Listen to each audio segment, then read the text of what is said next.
morning air was crisp that October day, carrying with it the nervous energy of dozens of young musicians gathered at the Steinhardt Music Academy. This wasn't just any music school. This was the place where legends were made, where concert halls around the world got their star performers, where only the absolute best of the best could even dream of being accepted. A sleek black car pulled up to the entrance, and out stepped a 17-year-old girl with her mother by her side. The girl moved carefully, her white cane making soft clicking sounds against the stone pathway leading to the main building. Her name was Lily, and today was the biggest day of her life. She'd been preparing for this audition for 3 years, practicing sometimes 8 hours a day, memorizing pieces that would make most pianists nervous just thinking about them. Inside the Academy's grand hall, the atmosphere was thick with competition. Students sat on velvet chairs, some quietly running through fingering exercises on their laps, others listening to recordings through headphones, their eyes closed in concentration. When Lily walked in with her mother gently guiding her, something shifted in the room. Conversations dropped to whispers. Eyes followed her movement. It wasn't the kind of attention anyone wants. It was the kind that makes your skin prickle, that makes you feel like you're being judged before you've even had a chance to prove yourself. Lily had felt this before, many times. She'd lost her sight when she was 6 years old due to a rare illness. She barely remembered what the world looked like anymore, but she remembered music. Music had become her sight, her way of seeing colors and light and beauty that her eyes could no longer show her. Her mother helped her find a seat near the back. "You're going to be amazing," her mother whispered, squeezing her hand. Lily nodded, trying to calm the butterflies in her stomach. She could hear everything around her, the rustle of sheet music, the nervous tapping of feet, someone practicing scales under their breath. Her heightened hearing had become both a gift and a curse. Right now she heard something she wished she hadn't. "Did you see? They let a blind girl audition," someone whispered a few rows away. "That's just for show, probably. You know, diversity and all that," another voice responded. "There's no way she can compete with us. I mean, how can you even be a serious pianist if you can't see the keys?" Lily's jaw tightened, but she said nothing. She'd heard it all before. People who couldn't imagine that someone without sight could do what they did. People who thought blindness meant helplessness, that it meant being less capable, less talented, less worthy. What really stung wasn't the students, though. It was what happened next.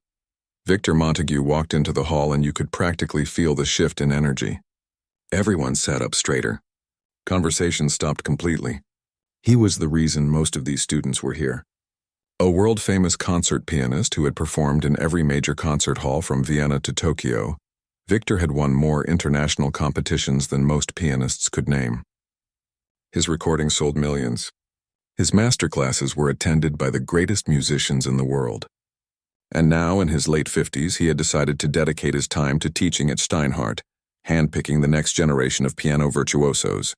He was known for being brilliant. He was also known for being brutally honest, sometimes to the point of cruelty. He didn't believe in false encouragement or giving people hope when he didn't see potential. "Better they learn the truth now than waste years chasing an impossible dream," he'd once said in an interview. Victor stood near the entrance to the audition hall, reviewing papers on a clipboard, the applications and backgrounds of each student auditioning today. His assistant, a nervous young woman named Sophie, stood beside him, occasionally pointing out notes on different applicants. Then Victor's eyes landed on one particular application. He paused, his brow furrowing. He flipped to the next page, then back again as if he'd misread something. "Is this correct?" he asked Sophie, pointing at the paper. "This girl is blind?" Sophie nodded. "Yes, sir. She submitted all the required materials, including recordings of her playing. Her teacher wrote a very strong recommendation." "Her teacher would write a strong recommendation," Victor interrupted, his voice carrying that particular tone of someone who thinks they know better. "Of course they would. It's encouraging to have a student overcome adversity. But this is different. This isn't a hobby program or a community music school." He wasn't exactly whispering. Several students heard him, including Lily, whose hearing picked up his words despite the distance. She felt her mother's hand grip hers tighter. Victor continued, seeming not to care or not to notice who might be listening. "I'm training concert pianists, world-class performers. This requires visual learning.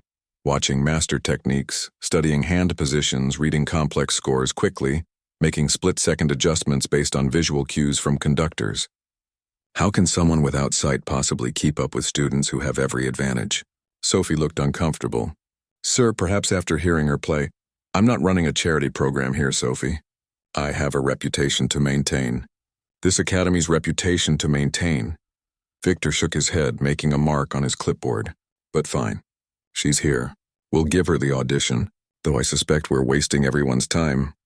Those words hung in the air like poison. Lily felt her heart sink. She'd expected doubts, sure. She'd expected to have to prove herself.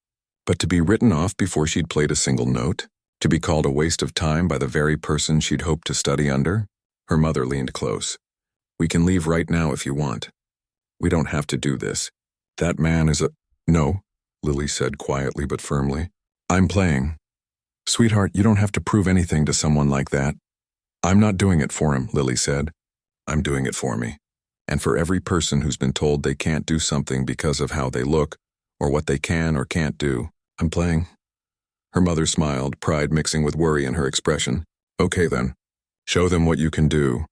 The assistant called out names one by one. Each student walked into the audition room, and after 15 or 20 minutes they'd emerge. Some looking relieved, others fighting back tears, a few with confident smiles. The wait felt eternal. Lily sat there, her hands folded in her lap, going over the piece in her mind. She'd chosen Rachmaninoff's Piano Concerto No. 2, one of the most challenging pieces in classical piano repertoire. People had told her it was too ambitious, too risky for an audition.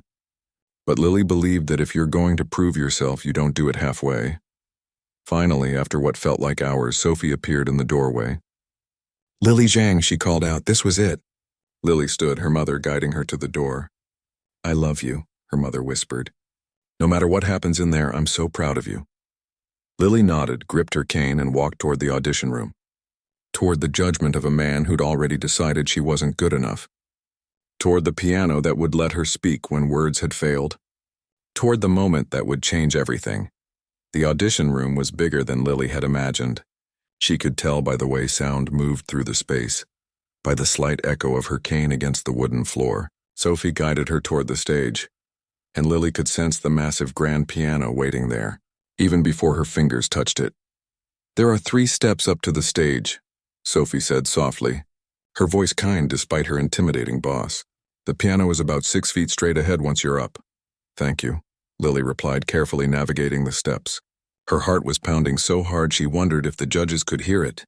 She knew there were at least 5 people sitting out there in the darkness of the auditorium, watching her every move, evaluating, judging, probably already deciding. She found the piano bench and sat down, adjusting her position slightly. Her hands reached out and touched the keys gently, like greeting an old friend. The piano was perfectly tuned. She could tell immediately. Some pianos sang to you, and this was one of them. Whenever you're ready, Miss Zhang, came Victor's voice from somewhere in the 3rd or 4th row.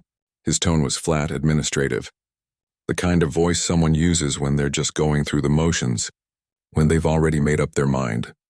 Lily took a breath, ready to announce her piece, when Victor spoke again. Actually, before you begin, I have a few questions. Lily turned her head toward his voice, waiting. You've listed Rachmaninoff's Piano Concerto No. 2 as your audition piece. That's quite ambitious. Are you aware that this piece requires extensive visual coordination? The hand crossings alone are extremely complex. Many sighted pianists struggle with this piece after years of study. There it was. Not even a question, really. More like a statement. A subtle way of saying you've bitten off more than you can chew. I'm aware, sir, Lily said, keeping her voice steady. I've been working on this piece for 2 years. 2 years, Victor repeated, and she could hear the skepticism dripping from his words. And how exactly do you learn a piece of this complexity? You can't sight read. You can't watch someone else play it and mimic their technique. You can't make quick visual corrections when you make mistakes. One of the other judges cleared their throat uncomfortably. Someone whispered something she couldn't quite catch. Lily's hands tightened slightly in her lap. She'd been asked versions of this question her whole life. How do you do it? How can you possibly? The subtext was always the same. You can't really do this as well as we can. I learned through Braille music scores, Lily explained. trying to keep the frustration out of her voice. And by ear, I listened to recordings, break down each section, memorize the fingering, the dynamics, the emotional progression. My teacher plays sections for me, and I absorb the technique through listening and feeling. And yes, it takes longer than it might take someone with sight. But I'd argue that I understand the music more deeply because I have to truly listen to every single note, every pause, every breath in the composition. That's a lovely sentiment, Victor said, and Lily could practically see him leaning back in his chair, arms crossed. But sentiment doesn't win competitions. Technical precision does, flawless execution does, being able to respond in real time to a conductor's cues does. Miss Zhang, I've built my career on excellence. This academy produces concert pianists who perform on the world's greatest stages. They need to be able to— Mr. Montague, Lily interrupted, surprising herself with her own boldness. Her mother would have been proud. Or maybe horrified. Probably both. With respect, you haven't heard me play yet. Silence filled the auditorium. The kind of silence that feels heavy, dangerous. Students didn't interrupt Victor Montague. People who wanted to be accepted into his program certainly didn't interrupt him. Excuse me. His voice had gone cold. Lily's hands were shaking now, but she pressed on. You're making assumptions about what I can and cannot do based on my disability, not on my ability. You're deciding I'm not good enough before giving me a fair chance. And that's not about protecting your academy's reputation. That's about your own prejudice. She heard someone gasp. Another person shifted in their seat. This was not going well. This was, in fact, going terribly. But Lily was tired. Tired of proving herself over and over. Tired of people seeing her blindness before they saw her talent. Tired of fighting for opportunities that others received without question. Young lady, Victor's voice cut through the air like ice. I have taught some of the finest pianists in the world. I have performed with the Berlin Philharmonic, the New York Symphony, the London Royal Orchestra. I have won more competitions and accolades than you have years on this earth. And you're standing in my audition room at my academy, accusing me of prejudice. Yes, Lily said simply. I am. Another judge spoke up, an older woman whose voice Lily didn't recognize. Perhaps we should just let her play, Victor. That is why she's here, after all. Fine, Victor snapped. By all means, Miss Zhang, enlighten us. Show us what we're all too prejudiced to see. But understand this. If you fail to meet the standard, if this performance is anything less than exceptional, you will have wasted everyone's time here today, including your own. And if I do meet your standard? Lily asked, her voice quieter now but no less firm. If you can play Rachmaninoff's Piano Concerto No. 2 at a level that meets Steinhardt Academy's requirements, then I will personally apologize to you and give you serious consideration for our program. That's all I'm asking for, Lily said. A fair chance. She turned back to the piano, her hands finding their position on the keys.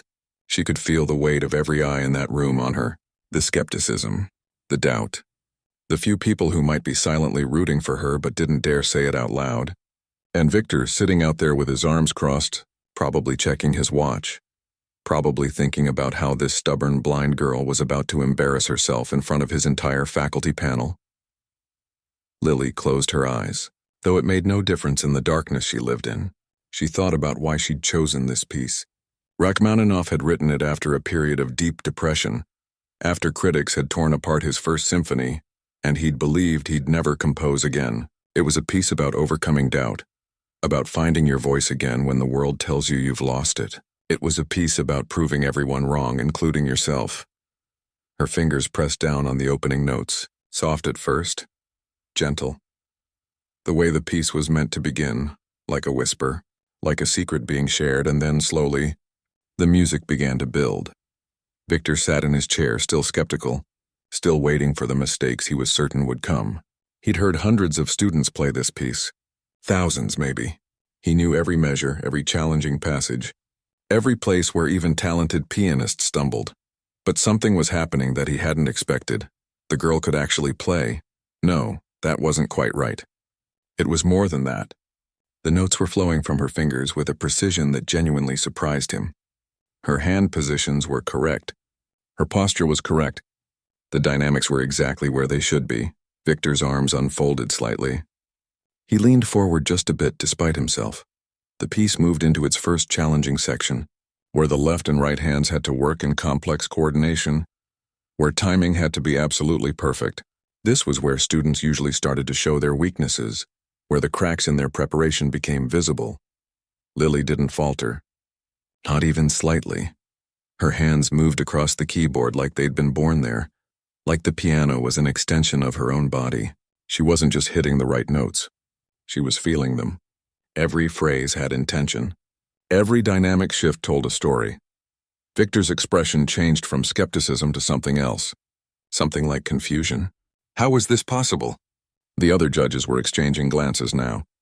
Even the skeptical ones were sitting up straighter, paying closer attention. This wasn't just technically competent. This was something more. Something they hadn't expected to hear today or maybe any day. And Lily up there on stage was just getting started. She'd survived the dismissal. She'd stood up for herself. Now came the part she'd been dreaming about for years. Now came the moment where she'd let the music speak louder than any words ever could. The music filled every corner of the auditorium now, wrapping around the judges, the walls, the empty seats in the back. Lily had moved past the opening section and was diving deeper into Rachmaninoff's masterpiece, into the parts that separated good pianists from great ones. Her body swayed slightly with the music, not in a showy way, but like someone having a conversation with an old friend. Her face showed every emotion the piece demanded. Concentration during the technical sections, softness during the tender moments, intensity when the music climbed toward its peaks. Victor found himself leaning forward even more. He'd been so sure, so absolutely certain that this audition would be a polite disaster, something everyone would feel awkward about. A girl with more courage than talent trying to do something she simply wasn't equipped for. He'd planned to let her play for a few minutes, then gently stop her and suggest perhaps a less demanding program might be more suitable. But he couldn't stop her now. Nobody could.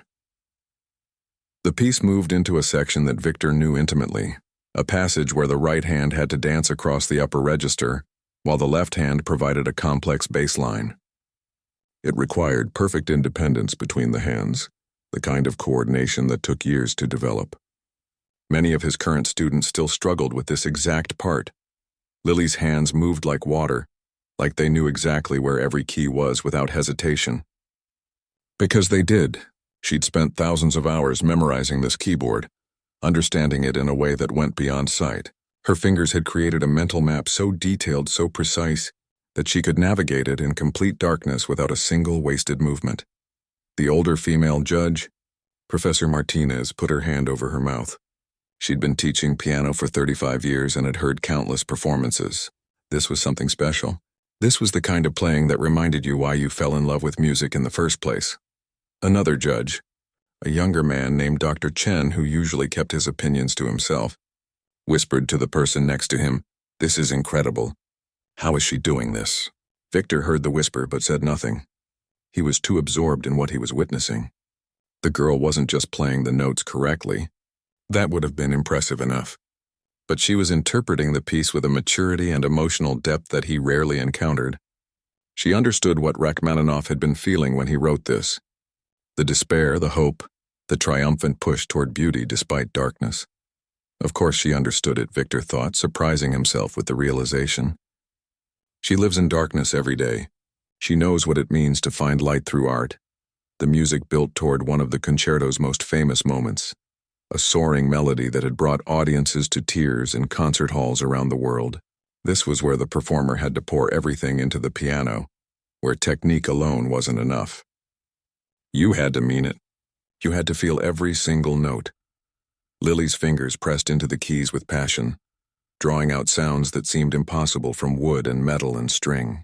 The melody sang out, heartbreaking and beautiful, filling the empty auditorium with so much emotion that even Victor, who prided himself on his professional detachment, felt something catch in his throat. Professor Martinez wasn't even trying to hide her tears anymore. She'd taught piano because she believed in music's power to move people, to say things that words couldn't. And here was this 17-year-old girl, who'd been written off before she'd played a single note, proving exactly why music mattered. Sophie, Victor's assistant, was standing by the door with her clipboard forgotten in her hands. She was supposed to be timing the audition, making notes about technical proficiency, checking boxes on evaluation forms. Instead, she was just listening, completely captivated.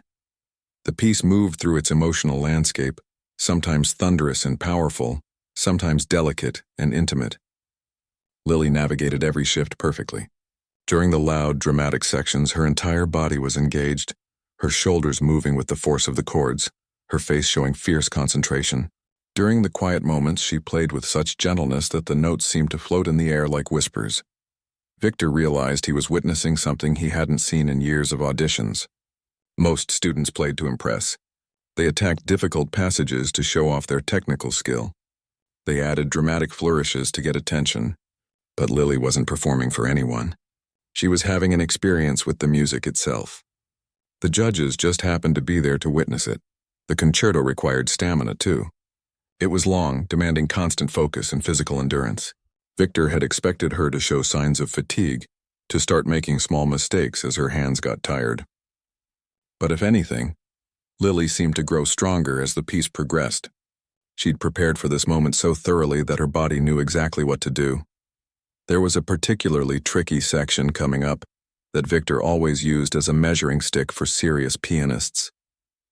It involved rapid chord progressions with both hands, requiring split-second timing and absolute precision.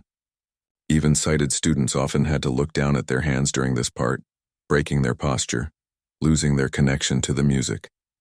Lily approached the section without hesitation. Her hands flew across the keyboard, hitting every chord exactly right, the rhythm perfect, the dynamics building exactly as Rachmaninoff had intended. She didn't need to look down, because looking down had never been an option. She'd learned to trust her hands completely, to know where they were in space without any visual confirmation. It was flawless. Dr. Chen shook his head in amazement. Professor Martinez was smiling through her tears. Even the other two judges, who'd been more skeptical, were completely absorbed in the performance, and Victor was experiencing something he hadn't felt in a very long time: humility. He thought about what he'd said earlier, about wasting everyone's time, about running a program for serious pianists, not a charity, about how this girl couldn't possibly compete with students who had every advantage. Every word now seemed cruel and ignorant in a way that made him deeply uncomfortable. She had been right. He had been prejudiced. He'd looked at her blindness and assumed limitation. He'd seen disability instead of ability. He'd judged her before giving her the one thing every artist deserves: a chance to be heard. The music began to build toward its conclusion. This was the final stretch, where everything came together, where all the themes and emotions of the piece resolved into something powerful and affirming. Rachmaninoff had written it as a declaration that he was back, that depression and doubt hadn't defeated him, that his voice as a composer was stronger than ever. Lily played these final sections with everything she had. Her hands pressed into the keys with force during the powerful chords, then softened for the gentle transitional phrases.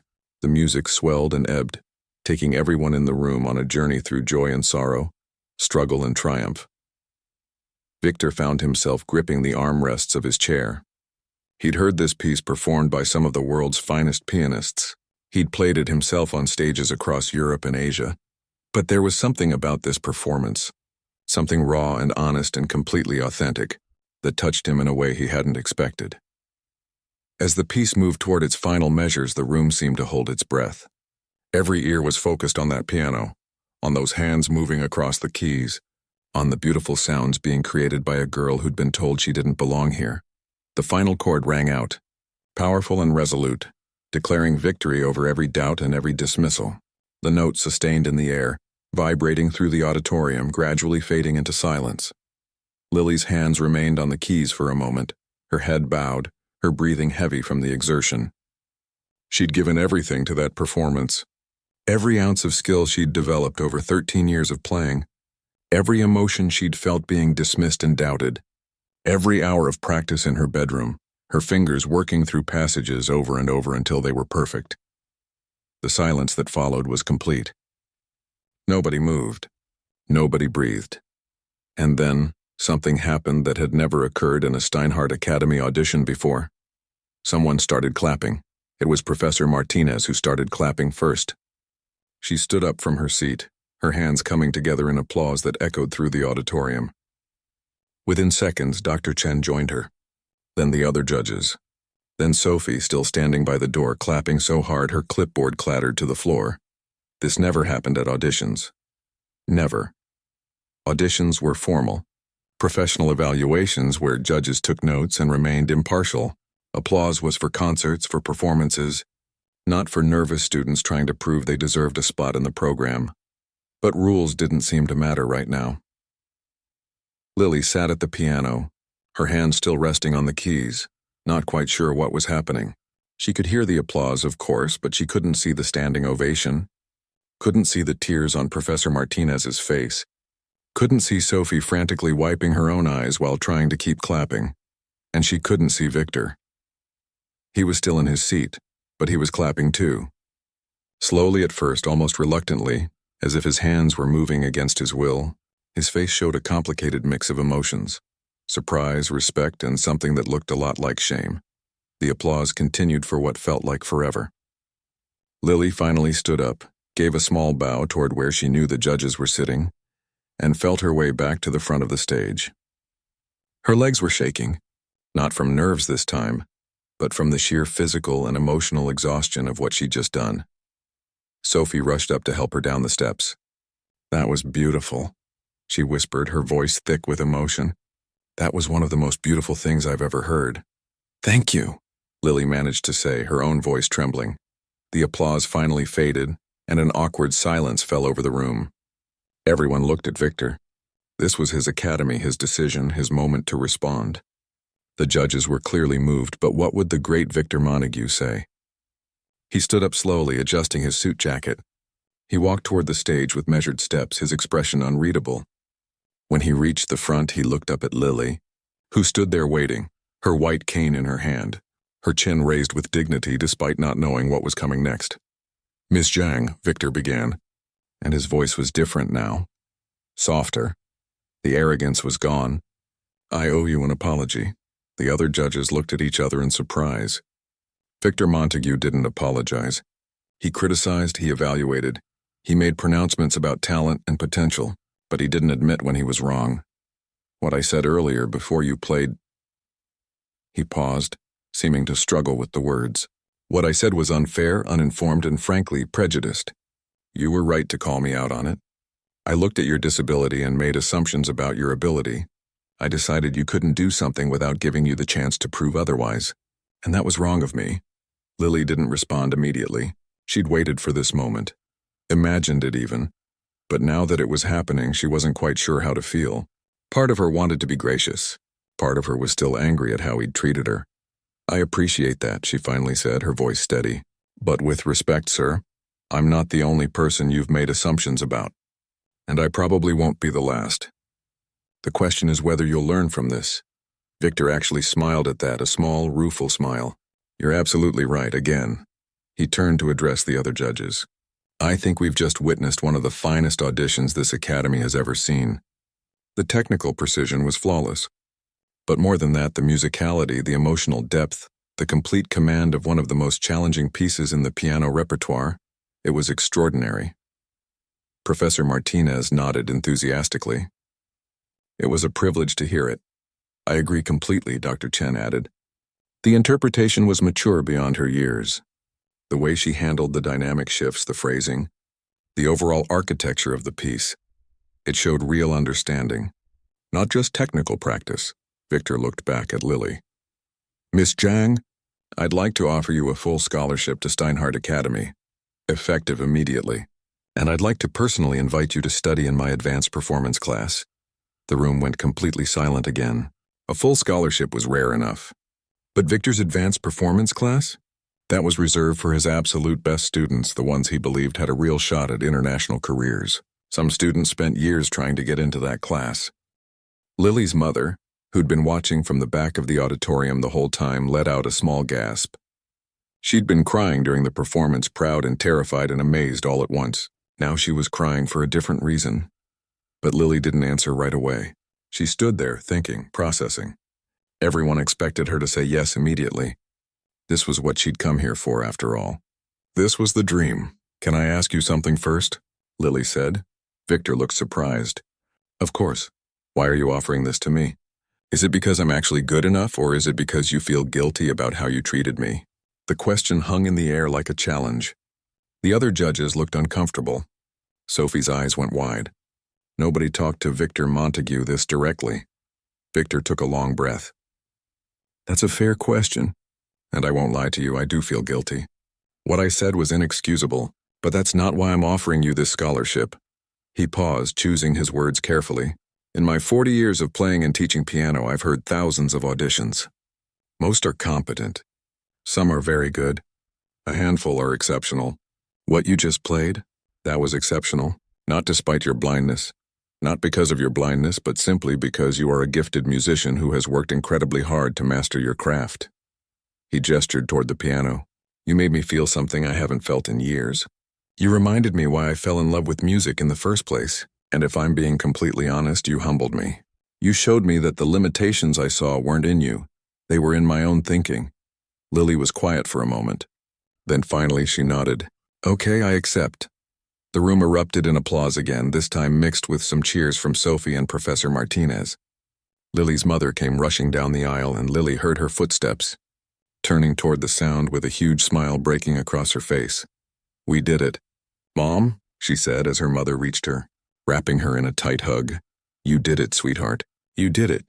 Victor watched the embrace, feeling something shift inside him. He'd built his entire teaching philosophy on identifying talent, on pushing students to be perfect, on maintaining the highest standards, but he'd also built walls.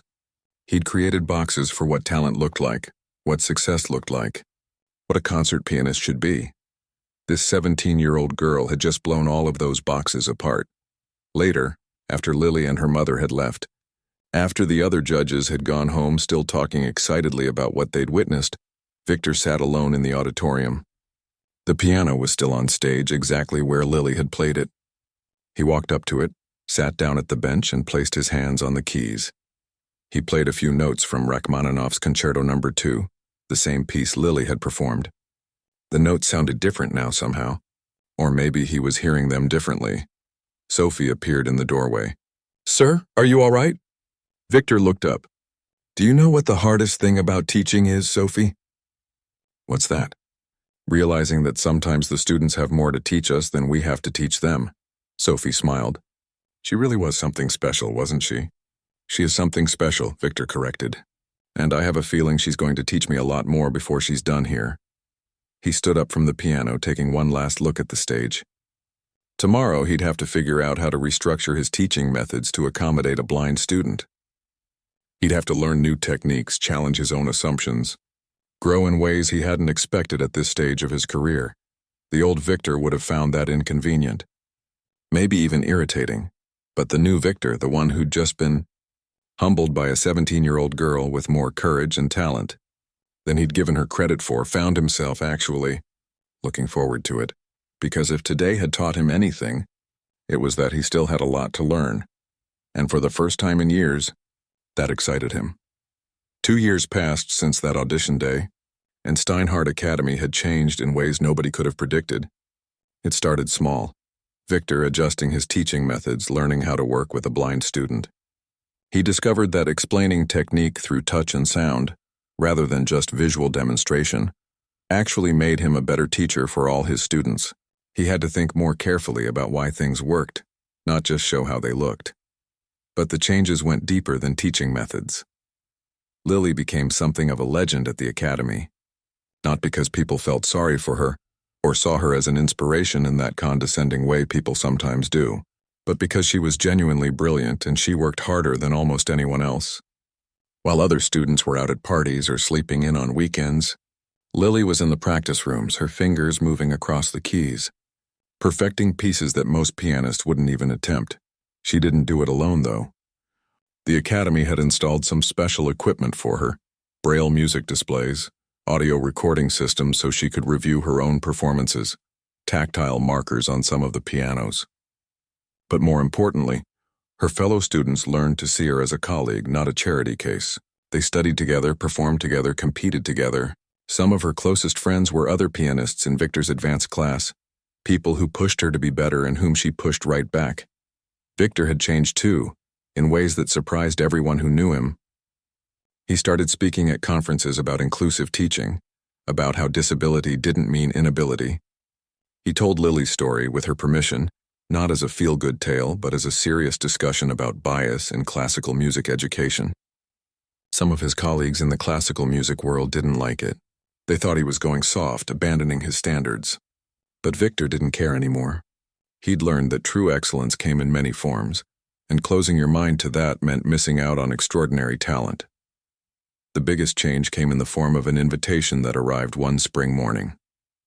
Carnegie Hall, one of the most prestigious concert venues in the world, was hosting a special series featuring rising stars in classical music. They wanted Lily to perform, not in some small side stage or student showcase, but in the main hall, the Isaac Stern Auditorium where legends had played. When Victor told her the news, Lily was in a practice room working on a Chopin piece.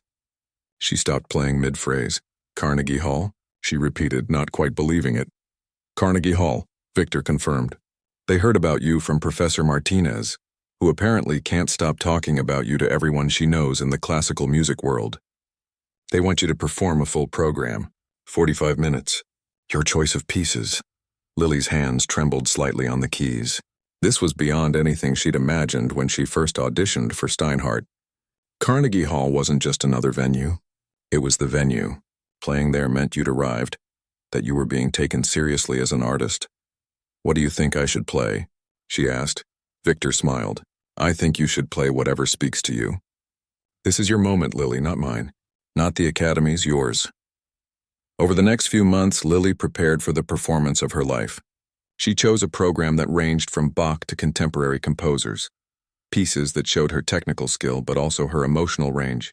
And yes, she included Rachmaninoff's Piano Concerto No. 2, the piece that had started everything. Victor helped her rehearse, but he was different now. Less demanding, more collaborative. He treated her like the artist she'd become, not the student she'd been. They'd debate interpretations, discuss phrasing, work through difficult passages together. Sometimes Lily's ideas were better than his. He'd learned to admit that. The night of the performance arrived. Carnegie Hall was sold out. 2,800 seats all filled. Lily's mother was in the front row, of course. So was Professor Martinez and Dr. Chen and many of her fellow students from Steinhardt. Sophie was there too, having become a genuine friend over the past 2 years. And Victor was there, not as her teacher tonight, but as the conductor. He'd volunteered to conduct the orchestra for Rachmaninoff's concerto. It would be the first time they'd perform together publicly, and despite all his experience, Victor was nervous. Not for himself, but for Lily. He wanted this to be perfect for her. Backstage, Lily sat in the green room, her hands folded in her lap. She could hear the murmur of the crowd through the walls, could feel the energy of 2,000 people waiting to hear her play. Her mother sat beside her, holding her hand. "How are you feeling?" her mother asked. "Terrified," Lily admitted with a small laugh, "but also ready. I've been working toward this my whole life, even before I knew what this was. You're going to be amazing. Just like you always are. What if I mess up? What if I prove all those people right? The ones who said I couldn't do this?" Her mother squeezed her hand tighter. "Then you'll still be the girl who made it to Carnegie Hall. The girl who earned a scholarship to one of the best music academies in the world. The girl who changed the mind of Victor Montague, which might be your greatest accomplishment of all." Lily smiled at that. There was a knock on the door. Sophie poked her head in. "5 minutes, Lily, they're ready for you." Lily stood up, smoothed down her concert dress, and picked up her white cane. Her mother walked her to the stage entrance where Victor was waiting. "Ready?" he asked. "Ready," Lily confirmed. "I just want you to know," Victor said quietly, "that regardless of what happens out there tonight, I'm proud of you. Not as a teacher proud of a student, but as one musician respecting another. You've earned this moment. Thank you, Victor, for everything. For giving me a chance even after you didn't want to." "Thank you for proving me wrong," he replied. "It was the best lesson I've ever learned." The lights dimmed in the auditorium. The crowd quieted. Lily walked out onto the stage, her cane tapping softly against the floor, and the audience erupted in applause before she'd even reached the piano. They were applauding her courage, yes, but also her achievements. She was here on merit, not on sympathy. She found her way to the piano bench, set her cane aside, and positioned her hands on the keys. The auditorium fell silent. 2,800 people holding their breath. And then Lily began to play. The first piece was Bach, clean and precise and beautiful. Then Debussy, dreamy and impressionistic. Then Beethoven, powerful and emotional. Each piece was met with enthusiastic applause, but Lily barely heard it. She was lost in the music, in the conversation she was having with composers who'd been dead for centuries but whose voices still sang through their notes. Finally came Rachmaninoff. Victor took his place at the conductor's podium. The orchestra was ready. This was it, the piece that had changed everything, now being performed on one of the world's greatest stages. Lily played the opening notes, and Victor brought the orchestra in at exactly the right moment. They moved through the piece together, artist and teacher, student and mentor, two people who'd learned from each other in ways neither had expected. The music soared through Carnegie Hall, filling every seat, every balcony, every corner with its beauty and passion. People in the audience cried, not because they felt sorry for the blind girl on stage, but because they were witnessing artistry at its finest. When the final chord rang out, there was a moment of pure silence. Then the audience exploded. They stood up, all of them, clapping and cheering. The ovation went on for nearly 10 minutes. Lily stood at the piano, bowing repeatedly, a huge smile on her face, tears streaming down her cheeks. Victor came over and hugged her, something he never did with students. "You did it," he said. "You absolutely did it." Later, after the concert, after the endless congratulations and photographs and interview requests, Lily sat alone backstage for a moment. She thought about that audition 2 years ago, about Victor's dismissive words, about her own fear and determination. She thought about all the people who'd doubted her over the years, who'd looked at her blindness and decided she couldn't do things. She thought about the teachers who'd encouraged her, the mother who'd never stopped believing in her, the fellow students who'd become her friends. And she thought about Victor, who'd learned that the best teachers are those willing to be taught. Her phone buzzed with a text from her mother. "So proud of you. Let's go celebrate." Lily smiled, picked up her cane, and headed toward the door. Tomorrow there would be reviews in newspapers, more interviews, probably more opportunities she couldn't even imagine yet. But tonight she just wanted to be with her family and friends, to celebrate not just the performance but the journey that had led her here. Because in the end, that was what mattered most. Not proving people wrong, though she'd certainly done that. Not breaking barriers, though she'd done that too. But staying true to herself, to her art, to her belief that music had no boundaries except the ones we create in our own minds. And those boundaries? Well, Lily had spent her whole life learning to see past them.